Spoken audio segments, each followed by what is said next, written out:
Cello. Here we go into the next few days of Summerween.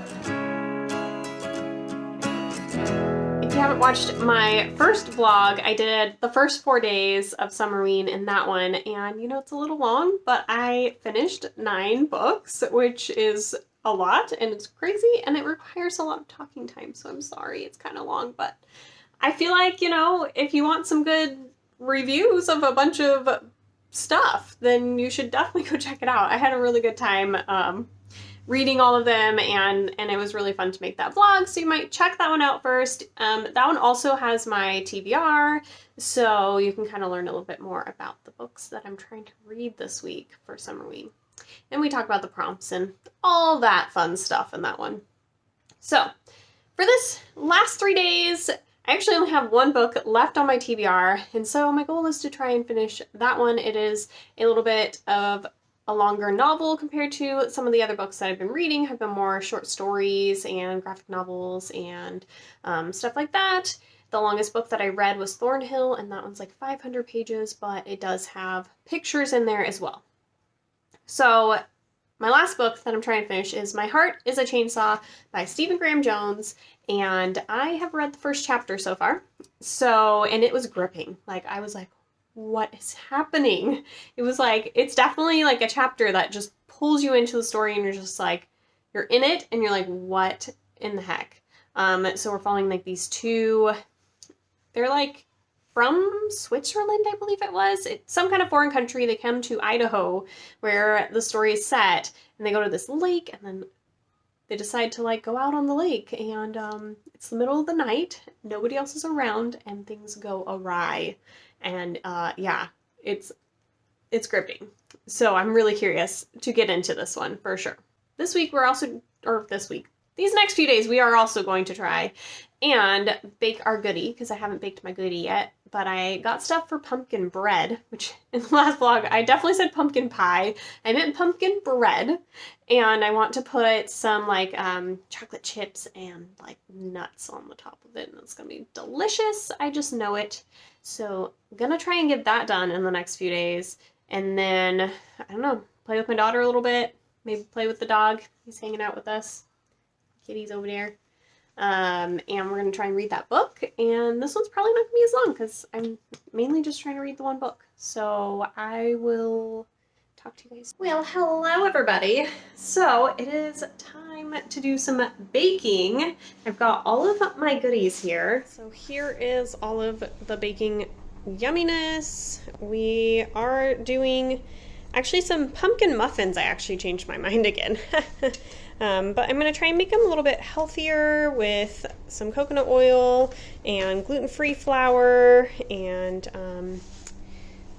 honey instead of sugar. And then I figured I could mix in some chocolate chips and walnuts because that just sounded yummy. So I figured while I kind of get started here, I would update you guys on some of my reading, although I don't have much. I read one more chapter, and then there's like an extra little 2-page interlude till the next chapter in which we just talk slasher films. So this book is kind of following Jade, and this is the first chapter in which I have met her, and she really likes slasher films. We are kind of talking about some of the older slasher films like Friday the 13th and Halloween and a bunch of like the 80s era slasher films, and she just references them like crazy, which I haven't watched them for so long, and I'm just like racking my brain trying to remember a lot of this, and I'm like, this is from when I was a kid and I just don't fully remember, and I really now want to go back and like rewatch some of those. I know Nightmare on Elm Street was like my favorite. I watched quite a few of those ones. But I will say, it was like totally bringing me back to, in the day, my birthday is in October, and so a lot of times for my birthday, we would have like a sleepover, and me and my mom before would go to Blockbuster, and I always pick out like a bunch of scary movies, and oh my gosh, do I miss Blockbuster, like so many good memories of going to pick out movies. And so I would go, and we'd always just, yeah, hit all the like horror movies and the scary movies, and then I'd have my sleepover and we'd watch scary movies all night, and it was just, it's like a memory that I have of my birthdays every year, and just kind of combining some of those spooky vibes. Me and my mom still love watching scary movies together. We are in different states right now, but like last year we watched the TV shows Haunting of Hill House and then the Bly Manor one. And we just kind of like talked. We would like watch an episode and, you know, semi-watched it together. We also really enjoy the like Annabelle series and all those, like there's like so many of them out. We haven't even watched them all. But I told her, I was like, I really want to marathon through all of those movies and do them like in order that they're supposed to be in, because there's like 6 or 7 now, which is crazy. So anyways, totally bringing back some memories from my childhood, for sure. So anyways, we've been introduced to Jade. So she wasn't in that first chapter I was telling you guys about before. That was following different characters. So I don't know if we're swapping back and forth, but my understanding was that Jade is the main person we're following, and she's very into slasher films, and I think it's a way for her to escape.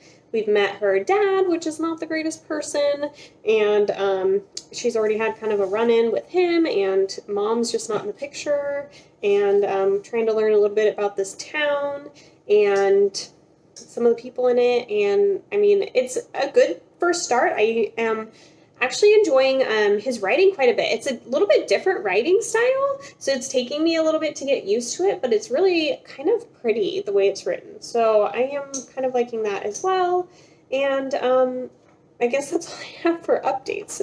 So just figured I would fill you guys in, and now we are going to bake a little bit here, and it's probably easier for me not to be talking while I do this, so we'll just kind of let you guys peruse and watch for a minute.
Come get it. I'm gonna get it. Come here. Come here. Give me your toy. Give me your toy.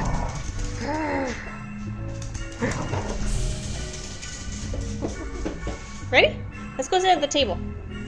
It'll be a lot easier at the table.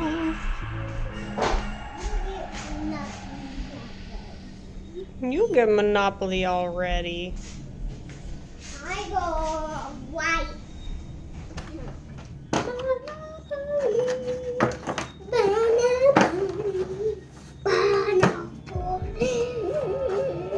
We're playing Monopoly, guys. I hope you like the video. If you like it, please give it a big thumbs up. If you don't like it, please give it Hey, no thumbs down. thumbs up. Yes, If only thumbs up. Thumbs up if you like this one more than others. Yeah. Yeah, man.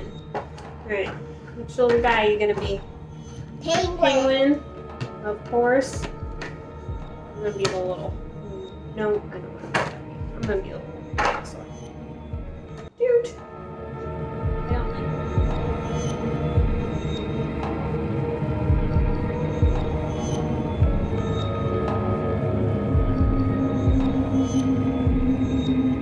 Well, cello people. So, seems to happen to me a lot with readathons. I'm in it at first and I'm just like going, and then I just kind of lose steam quite a bit towards the end. So sorry, this vlog's just not quite as happening, but we finished out Summerween, and gosh, I tried to read some more of My Heart is a Chainsaw, and I feel bad, but I was struggling.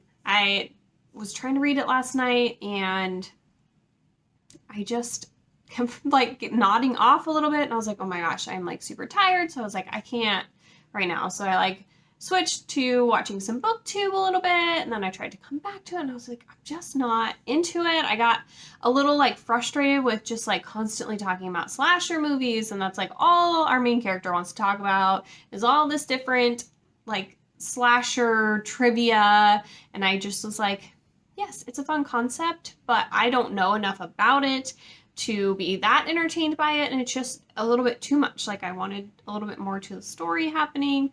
I don't know, I made it like a quarter of the way into the book and it could just be that I'm not in the mood for it right now. I may just not be feeling it. So I'm putting it down for now, but I might pick it up maybe a little bit later in the month or something. Just at the moment, I need a break from it because it's just not hitting the spot. Now, having said that, last night I was like, okay, I feel bad if I've literally read nothing in this vlog. There's no point in putting it up. So I was like, let's just see if something else will hit the spot and I can kind of get into something maybe a little bit shorter just so I can actually finish it before Summerween is over. I don't have a ton of time. So I went into Libby and I was like, let's just look for short story and I put in thrillers because I was like, I've read a lot of horror. Maybe let's throw in a thriller. And I'm going through and I'm like, oh, something by Karen Slaughter. I was like, she's an author I'm interested in that I haven't read from before. I do have one of her books on my shelf, The Good Daughter, and I was like, let's check out what this is about. So I read Busted by Karen Slaughter last night, and I liked it okay. It was okay. I think the general like plot line ended up being pretty interesting and there was some different twists and turns and some of the characters were kind of dynamic, specifically Mama. She was very interesting. But just overall, like it had this kind of, we're coming from the cop perspective and it just, I don't know, I just wasn't as invested in that. I don't know. That aspect of it, I just was kind of like, I don't know if I like this. So now I'm like a little worried. Like I'm not really sure about her work and if it's gonna like vibe with me or not. I gave it a 3-star. Generally what it's about, it's a story about basically this cop goes undercover. He is supposed to be like this ex-con and he's in this Little Dixie gas station and all of a sudden it's being held up and there's like another cop in there who gets shot and so like things ensue from there and basically like we're following the investigation of what in the heck just happened at this little gas station stop with all of these different people. There's, you know, the girl behind the counter and then there's like the owner of the place and the 3 people that were like holding the place up and they're trying to figure out, you know, motives behind it, what's actually going on. There just seems to be a lot of stuff that doesn't quite add up. And so they're just, you know, kind of investigating and trying to figure it out. And they're definitely, I mean, it was very interesting the way it all came together. It just wasn't totally my cup of tea. So that one got a 3-star. So I think that's going to conclude everything. So I read 10 things for Summerween. I figured let's go ahead and run through my rankings of my least favorite read to my favorite read out of all of them. So I think starting on the bottom is Maids by Katie Skelly. I honestly enjoyed everything that I read this week. This just was kind of like some of these bottom ones were like, they were good, but they weren't like anything crazy. They're just kind of like an average kind of thing. So enjoyed this graphic novel, but it is kind of the least of my enjoyment. And then I'm going to say Crawl Space by Darcy Coates, which was like a really short little 20-page short story that came at the end of the book that I was actually reading. It just was like a little extra and I was like, okay, like this. Just like the very, very ending, I was like, I really hate the way this ended. So I don't know. That kind of threw me off, but I loved the vibe and the whole story before that. So that was a little frustrating, I guess. Then I'm going to put Busted in, which I just talked about, so you kind of know my feelings there. And then in the next spot, I have The Turtle Boy by Keelan Patrick Burke. And the main reason I'm putting this one in is just because, like, I enjoyed it overall, but I also feel like there could have been a little bit more to it, more to the characters.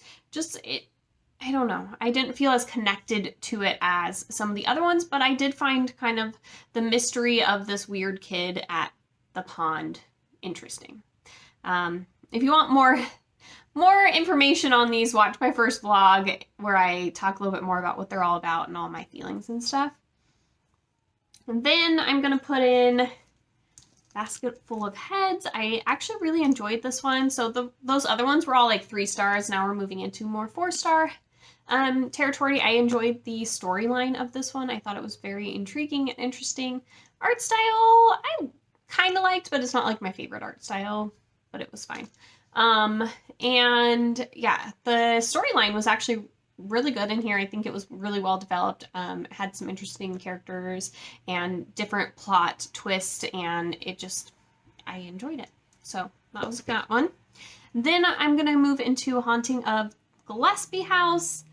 I said it right that first time. Woohoo! This one's the other one by Darcy Coates that I read, and I really liked the haunting aspect of this and kind of the story behind why this house was haunted, and the fact that she was in this like isolated setting where she was alone, stuck out in this country house, like house sitting. There's nobody else around for miles, and you know, there's some creepy haunting things definitely happening. So that one was really fun. Then I'm going to put in The Beautiful by Renee Audier. This one, I really enjoyed the kind of mysterious atmosphere going on. We have some definitely paranormal type stuff with the vampires, and I love the New Orleans vibes. That was really fun. It was like the late 1800s in New Orleans. They got festivals going on and Mardi Gras and lots of fun stuff there. And we're following like this underground secret society kind of thing, and a bunch of murders that are starting to happen, and our main character seems to get herself wrapped up in the middle of them, and she's like, I don't know what's going on, but this just isn't right. But definitely enjoyed the kind of atmosphere. It was really creepy, and our main bad person, we get chapters from them, but they're a mystery to us like the whole time until like the very end, and I really liked that piece of it. And then I'm going to put in the graphic novels. I read 2 volumes of this, but Something is Killing the Children, and I really liked these graphic novels. They're probably one of my favorite like kind of horror graphic novels. I just thought they were really fun. They're like about this monster that's kidnapping children, and like nobody in town knows what's going on. They just know that all these kids are going missing, and then this girl shows up and she's like, I can handle this. I'm the only one who can because I know what's actually happening here. And she goes to like kick butt this monster and finds out some stuff about said monster that makes it a little bit more dangerous and a little extra to kind of guide us into some more storyline there. But really enjoyed our main character in this one. She was very well developed, and I just really liked the storyline. It was good. Then moving into my top 2, I'm going to put Hannah Beast here by Jennifer McMahon. I still am thinking about this one. I feel like this is one that's kind of been growing on me, but that ending, like, I was like, what just happened? Oh my goodness. Definitely, like, I mean, it was 50 pages and somehow she built up these characters in such a great way, and I just was like, how did you just make me feel for all these characters and hate some of these characters? And then that ending just like really was surprising at the very end. So I really liked that one. And my number 1 was Thornhill. Definitely some rough topics in here with bullying and abuse, but really just loved of course I opened to like a blank page, but the style of this where it's told half in these pictures and then half in a diary format, and we're just figuring out what happened when Thornhill Institute for Children ended up closing, and what happened to this girl Mary. And yeah, definitely loved this one quite a bit. This one was my favorite read of the entire week. So Summerween was a success. Really had a lot of fun with it, and I will be talking to you guys soon because I'm moving right into the tarot readathon after this. So talk to you guys soon. Bye!